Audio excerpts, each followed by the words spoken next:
By now, you probably know that you should be using a Roth IRA and contributing money to it. But what even is a Roth IRA?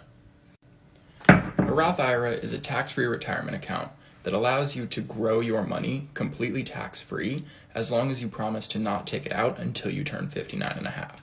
If you take it out before then, you're going to get hit by a 10% penalty. There are certain things you can do to get around this though, and this is going to be very useful for people like first-time home buyers. Also in 2020, you're only allowed to contribute $6,000 a year. This number will increase with inflation. Finally, and most people don't know this, Roth IRAs are subject to what is called the 5-year rule.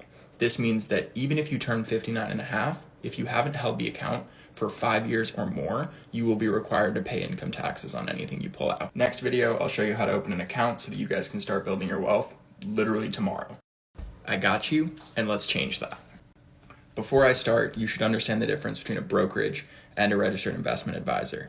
A brokerage are any of these types of companies, and they don't care what you hold, they just want you to place trades. Whereas a registered investment advisor are any of these types of companies, and they're actually going to help you build a diversified portfolio. I like RIAs better. To be as helpful as possible, I'm going to show you how to do both. Okay, round one, I Googled Vanguard Roth IRA. We're going to click it. It's going to pull up, open your IRA today. You're going to click it, and then it's going to ask you to open a new account. Up next, we have Betterment. Click it, open an IRA. It's going to ask you for your email, and you're just going to follow the workflow. We are also a registered investment advisor. Food for thought. For most of you, your reaction to this is going to be, I don't have $300 to $400 to put away a month, and you're not alone. When I was in school, I could only put away $50 a month, but I continued to do so every single month. And because the S&P returned 70% and the NASDAQ returned a crazy 165% while I was in school, I was able to pull out $10,000 and use it to start Hoskin Capital. Even if you have next to nothing to contribute, you should be contributing to a Roth IRA if you want to build lasting wealth.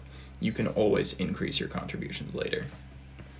You should open a traditional IRA if you are in a higher tax bracket right now than you will be when you retire. You should open a Roth IRA if you are currently in a lower tax bracket than you will be when you retire. If you're younger, do a Roth. If you're older, do a traditional. And if you make more than about 130 grand, you can't do a Roth. You are not the first person to ask this. This is a really common misconception when it comes to Roth IRAs versus index funds or ETFs. So a Roth IRA is not an investment. It's actually an account. So an IRA is an individual retirement account, and it acts the exact same way your brokerage account does. It doesn't actually invest you in anything. You don't invest in a Roth IRA. You use the Roth IRA as a shell, and then you put money into it like you would a brokerage account or a savings account. And then you can use that money to invest in something like an index fund or an ETF. There are two steps there, right? There's the account, and then there's the actual investment.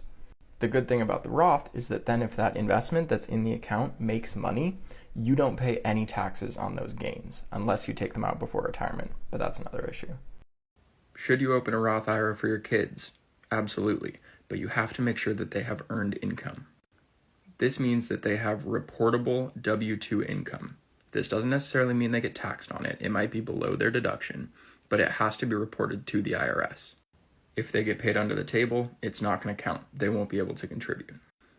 They can also only contribute up to their earned income. So if they only make $4,000, they could only put in $4,000, even though the cap is $6,000.